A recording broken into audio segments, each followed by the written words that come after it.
नमस्कार, India TV देख रहे हैं आप। आपके साथ मैं हूं प्राची पाराशर। मुंबई से गुवाहाटी तक जबरदस्त हलचल है। 1.5 घंटे बाद उद्धव ठाकरे ने मुंबई में बड़ी बैठक बुलाई है। इसी बीच उद्धव ठाकरे को एक और झटका लगा है। शिवसेना के 3 और विधायक बागी हो गए हैं। ये तीनों विधायक सड़क के रास्ते सूरत पहुंच गए हैं। सूरत से हवाई रास्ते के जरिए गुवाहाटी जाएंगे। इस बगावत के साथ ही शिवसेना के बागियों की संख्या 37 हो गई है। बड़ी बात यह है कि 37 विधायकों के होने पर दल बदल कानून लागू नहीं होगा। तो ये बड़ी खबर इस वक्त हम आपको बता रहे हैं। बड़ी खबर यह है कि जैसे जैसे वक्त बीत रहा है, शिवसेना ये जरूर कोशिश कर रही है कि अपने बाकी विधायकों को अपने खेमे में वापस लाया जाए, लेकिन जो साथ में मौजूद हैं वो विधायक भी अब शिवसेना का साथ छोड़कर जा रहे हैं। 3 और विधायक सूरत पहुंचे हैं और फिर सूरत से अब गुवाहाटी जाने की तैयारी में हैं। और इन 3 विधायकों के जाने के साथ ही बागी विधायकों की संख्या अब 37 हो गई है। यानी कि एकनाथ शिंदे के पास 37 विधायक हैं और ये इस बात की तरफ इशारा करता है कि दल बदल कानून अब लागू नहीं होगा। इस बात को आप समझ लीजिए। अब असली शिवसेना का जो दावा है वो एकनाथ शिंदे की तरफ से जरूर ठोका जा सकता है, क्योंकि ये वो फिगर है 37 का, ये वो आंकड़ा है जिसके बाद जो दल बदल कानून है वो लागू नहीं होगा। क्योंकि कुल मिलाकर कुल 55 विधायक हैं शिवसेना के पास। 55 में से 37 विधायक अब बागी हो चुके हैं और एकनाथ शिंदे के साथ हैं, जो लगातार दावा एकनाथ शिंदे की तरफ से किया जा रहा है। और अब जो बड़ी बात निकलकर सामने आ रही है वो ये कि ये आंकड़ा 37 होते ही फिलहाल जो कार्रवाई हो सकती थी, दल बदल कानून लग सकता था, वो अब नहीं लगेगा। और ये बड़ी खबर है और ये बड़ा झटका है शिवसेना के लिहाज से। देवेंद्र पाराशर हमारे साथ लगातार बने हुए हैं इस खबर पर, हमारे सहयोगी। देवेंद्र, तो देखिए, एक तरफ कोशिश शिवसेना जरूर कर रही है कि सब कुछ ठीक हो जाए, हालात सामान्य हो जाए। उनके जो सहयोगी दल हैं, जो घटक दल हैं, वो भी साथ देने की बात कर रहे हैं, लेकिन ऐसा होता हुआ अब तो कम से कम नजर नहीं आता है। 3 और विधायक टूट गए, संख्या 37 हो गई, दल बदल कानून से इतर हो गए अब वो लोग। सहयोगी दलों की इसमें भूमिका लगभग नगण्य है, क्योंकि इन विधायकों की जो समस्या है वो सहयोगी दलों के चलते है। सहयोगी दलों के चलते मैं इस रूप में कह रहा हूँ क्योंकि शिवसेना के जो विधायक अभी बगावती मोड में हैं और जो नाराज़गी दिखा रहे हैं, उनमें से अधिकांश, तकरीबन अगर संख्या के हिसाब से आप देखेंगी तो लगभग 75% आपको ऐसे दिखेंगे जो कि एनसीपी के खिलाफ चुनाव जीत कर आए हुए हैं। और वहाँ पर एनसीपी के साथ शिवसेना सरकार में है। शरद पवार की उस सरकार में सबसे ज़्यादा चलती है, ऐसा कहा जाता है। और उस लिहाज से उन विधायकों के क्षेत्र में वो एनसीपी नेताओं को मजबूत कर रहे हैं और उनके कहने पे काम होता है। प्रशासन उनकी बात ज़्यादा सुनता है। तो इस तरह की नाराज़गी के बीच में अगर इतने सारे विधायक नाराज़ हैं तो वहाँ पर निश्चित तौर पर सहयोगी दलों की कोई भूमिका रह नहीं जाती है। और उद्धव ठाकरे के लिए भी विकल्प बहुत सीमित हो जाते हैं, क्योंकि एकनाथ शिंदे बार बार इस बात को कह रहे हैं। और कल भी जब उनकी बातचीत हुई थी उद्धव ठाकरे के साथ, तो बातचीत हालांकि बहुत अच्छे माहौल में हुई थी, लेकिन वो एकनाथ शिंदे बार बार इस बात को ही कह रहे थे कि बाला साहब के जो आदर्श हैं हम तो उसी पर चलना चाहते हैं, और वो रास्ता ये नहीं है जिसके साथ हम महाविकास अघाड़ी के साथ जो जिस रास्ते पे हम चल रहे हैं। और ऐसे में उद्धव ठाकरे के लिए विकल्प बहुत ही कम बचे हैं। और नंबर्स अपने कैसे वो बचा के रखते हैं, कैसे एंटी डिफेक्शन लॉ में उन विधायकों को लेकर आते हैं, ये सारी चीज़ें बड़ा सवाल है। और उसमें अगले कुछ दिनों में 2 से 3 दिनों के अंदर आप ये सारी चीज़ें अनफोल्ड होंगी। बिल्कुल, और ये सारी चीजें अनफोल्ड होंगी। हालांकि 5 बजे यानी कि अब से 1-1.5 घंटे बाद ये बैठक जो है वो शुरू होगी और फिर उसके बाद देखना होगा कि कितने विधायक पहुंचते हैं शिवसेना के इस बैठक में। लेकिन देवेंद्र, अगर हम विकल्पों की बात करें तो अभी क्या जो विकल्प हैं वो बचते हैं, ये हम देवेंद्र से जरूर जानेंगे। लेकिन इस बीच आपको ये बड़ी खबर जरूर बता देते हैं, जैसा कि देवेंद्र भी बता रहे थे कि फिलहाल कोई बहुत ज्यादा फेवरेबल कंडीशन शिवसेना के लिए नहीं है। शिवसेना जरूर ये दावा कर रही हो, उसके जो तमाम कैबिनेट के मंत्री थे वो जरूर दावा कर रहे हो कि सब कुछ ठीक है। उनके जो साथी दल हैं वो जरूर दावा कर रहे हो कि 5 साल तक उद्धव सरकार ही चलेगी। लेकिन फिलहाल जो नंबर्स का गेम है वो ये बता रहा है कि अल्पमत में आ रही है उद्धव सरकार, क्योंकि 37 बाकी विधायक अब हो चुके हैं जो एकनाथ शिंदे के साथ हैं। हम आनंद का रुख कर लेंगे, जो लगातार गुवाहाटी से हमारे साथ बने हैं, कि एक अपडेट हम तक पहुंचा रहे हैं। आनंद, अब अंदर से क्या जानकारी निकलकर सामने आ रही है, क्या कुछ हो रहा है, क्या गहमा गहमी है? क्योंकि जाहिर सी बात है कि जो कुछ मुंबई में चल रहा है उस पर नजरें होंगी एकनाथ शिंदे की और तमाम बाकी विधायकों की भी।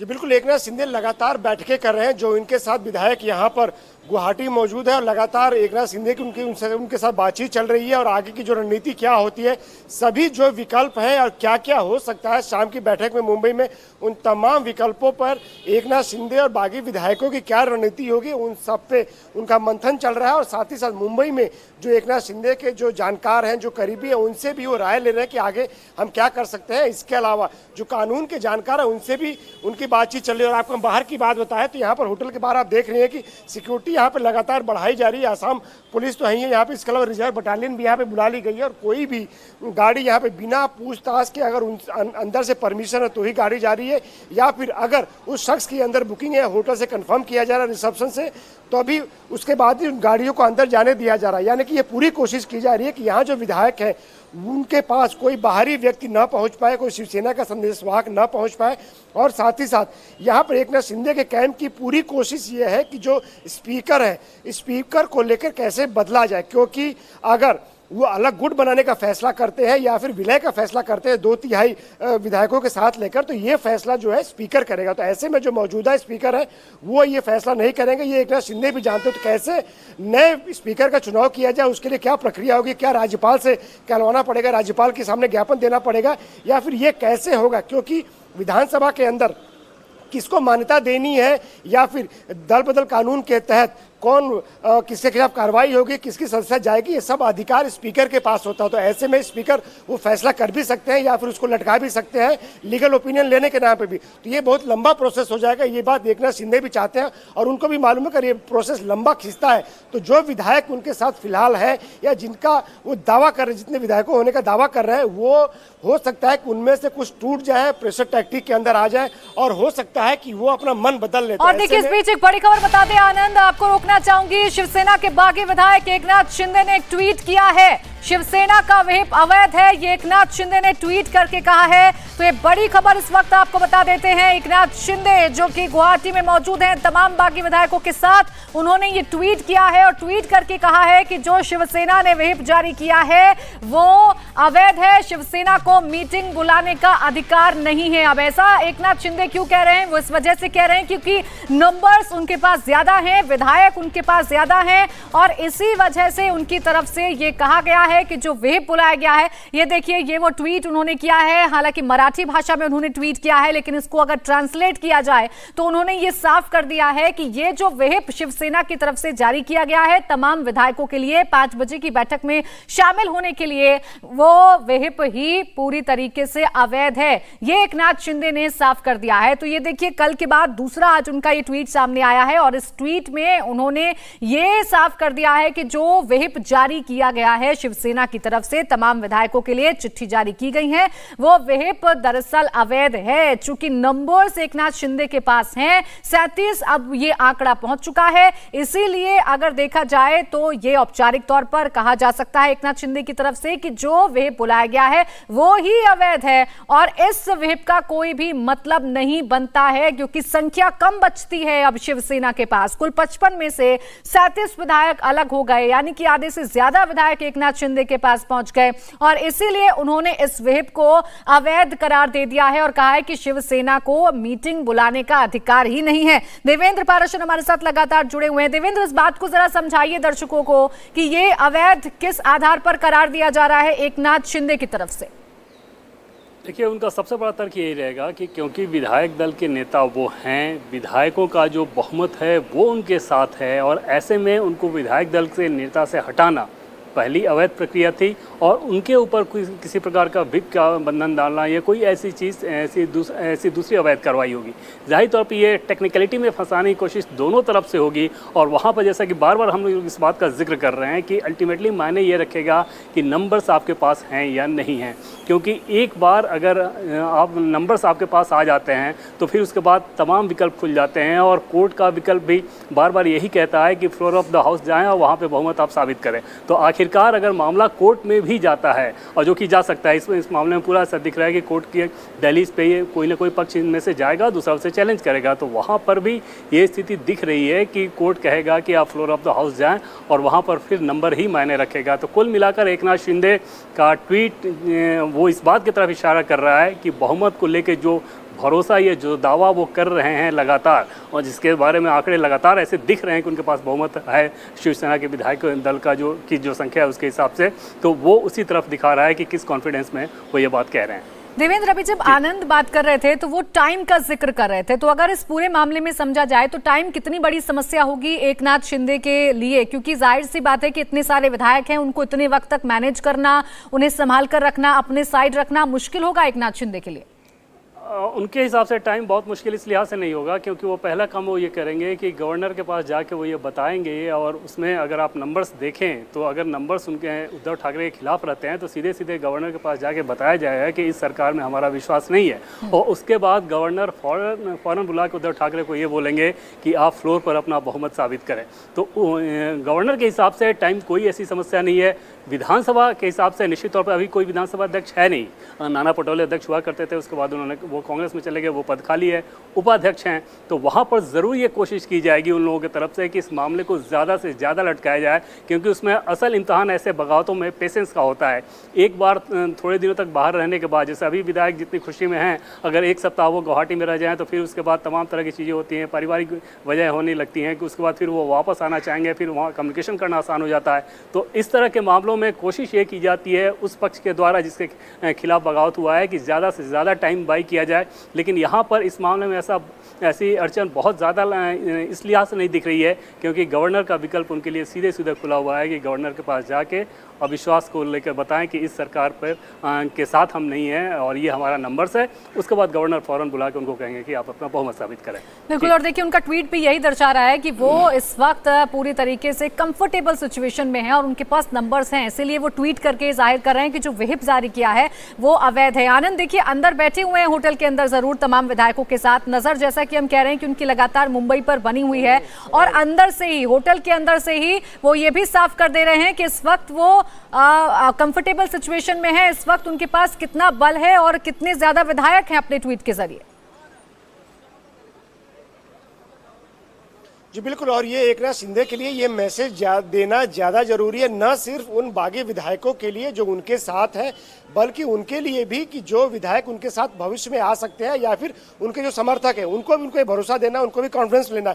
इसलिए एकनाथ शिंदे ये कह रहे हैं कि जो भी ये कार्रवाई की जा रही, व्हिप जारी किया जा रहा है शिवसेना की तरफ से, वो अवैध है क्योंकि जो नंबर्स हैं वो एकनाथ शिंदे के साथ है, और ऐसे में अगर कोई व्हिप जारी किया जाता है तो वो अवैध है। और ये कोशिश है एकनाथ शिंदे की कि उनके साथ जो विधायक है उनको कॉन्फिडेंस मिले, उनको ये बता कर रखें कि जो भी व्हिप, क्योंकि हो सकता है कि कुछ विधायक डर जाए, उनको ये डर हो कि उनकी सदस्यता जा सकती है, तो ऐसे में उन विधायकों को भी ये समझाने के लिए कि कुछ नहीं होगा, जो व्हिप जारी किया गया है ये अवैध है, ये ट्वीट किया गया है एकनाथ शिंदे की तरफ से। एक मैसेजिंग की भी कोशिश की गई है कि डरने की कोई जरूरत नहीं है, हम कॉन्फिडेंट हैं, और जो असली शिवसेना है वो एकनाथ शिंदे के साथ फिलहाल है। और ऐसे में ये जो पोस्चरिंग है एकनाथ शिंदे की, ये बताने के लिए, एक मैसेज देने के लिए कि वो किसी भी दबाव में झुकेंगे नहीं, और अगर दबाव डालने की कोशिश की गई तो उनके साथ एक बड़ा तबका शिवसेना का है जो कि 2/3 से ज़्यादा है, और असली शिवसेना जब ये है तो कोई दूसरा व्हिप जारी कैसे कर सकता है। हालांकि अगर नियम कानून में हम जाएंगे तो ये फिलहाल जो एकनाथ शिंदे जो है वो शिवसेना का ही पार्ट है, शिवसेना के ही विधायक है, तो ऐसे में उनको या फिर उनके साथ जो बागी विधायक है उनको व्हिप का पालन करना पड़ेगा। लेकिन एक मैसेजिंग है एकनाथ शिंदे दिखाने की कोशिश कर रहे हैं कि जो भी अभी कार्रवाई की जाएगी या व्हिप जारी किया जाएगा वो अवैध है, लेकिन नियमता अभी शिवसेना के ही वो विधायक हैं जो बागी विधायक उनके साथ हो, तो ऐसे में अगर व्हिप जारी किया जाता तो नियम के अनुसार जो कानून है उसके मुताबिक उनको ये व्हिप का पालन करना जरूरी होगा। और ये वो मैसेज दे रहे हैं अपने साथ जो बागी विधायक हैं उनको कि आप डरिए नहीं, हमारी जीत होगी और असली शिवसेना हम है, बाला साहब ठाकरे की शिवसेना हम है। बिल्कुल, देखिए यही तमाम ऐसे पॉइंट्स हैं जो लगातार जिन पर चर्चा भी की जा रही है, और दोनों ही जो पक्ष हैं आपस में इन तमाम चीज़ों को देख भी रहे हैं। दिनेश मौर्य भी हमारे सहयोगी जो मुंबई से एक अपडेट हम तक पहुंचा रहे हैं वो भी हमारे साथ जुड़ गए हैं। दिनेश, देखिए जो सबसे ज़्यादा चीज़ें फिलहाल इस लड़ाई में समझ में आ रही है वो असली वर्सेज नकली की समझ में आती है। असली शिवसेना की जो लड़ाई है वो अंदर खाने ही छिड़ी हुई है। एकनाथ शिंदे कह रहे हैं कि व्हिप जारी करने का अधिकार ही नहीं है जो व्हिप जारी किया गया है उद्धव ठाकरे की तरफ से। जी बिल्कुल, देखिए आज जिस तरह का पेच फंसा है शिवसेना को, लग रहा था कि वो टेक ओवर कर लेंगे, इस पूरी बगावत को बड़ी आसानी से दबा देंगे, लेकिन ऐसा हो नहीं रहा है। इस कदम को उठाने के पहले हर एक पहलू को बड़े ही गौर से एनालिसिस किया था एकनाथ शिंदे ने, और यही वजह कि अब जब 5 बजे की बैठक के 3 घंटे पहले जब इस तरह का व्हिप निकाला गया, तो आज सुबह जो बैठक हुई थी उस बैठक में एकनाथ शिंदे ग्रुप का दावा है कि नंबर्स उनके पास है। तो ऐसे में 2 चीजें उन्होंने कही, एक तो जो कल विधायक दल का नेता चुना गया था अजय चौधरी को, वो गलत है संवैधानिक तौर पर। दूसरा, आज जिस तरह से सुनील प्रभु, जिनको शिवसेना ने पहले जो चीफ व्हिप बनाया था, उनका कहना है एकनाथ शिंदे का कि अब नंबर्स हमारे पास है और हमारी जो बैठक हुई उस विधायक दल की बैठक में हमने भरत गोगावले नाम के विधायक को मुख्य चीफ व्हिप नियुक्त किया है। तो ऐसे में सुनील प्रभु का ये जो लेटर है, ये जो आदेश है, ये कानून की नज़र से एकदम गलत है, अवैध है, इसे नहीं माना जाएगा। तो अपना स्टैंड अब जो है एकनाथ शिंदे ने क्लियर कर दिया है कि इस धमकी भरे खत के बावजूद भी कोई भी विधायक इस 5 बजे की बैठक में नहीं जाएगा। बिल्कुल, देखिए दोनों ही गुटों की तरफ से मैसेज कन्वे करने की कोशिश की जा रही है और ये बताया जा रहा है कि असली शिवसेना है कौन, असली चीफ है कौन, ऐसा समझा जा सकता है। इंडिया टीवी हर वक्त हर जगह डाउनलोड करने के लिए सर्च करें India TV news Google play store या ऐप स्टोर पर।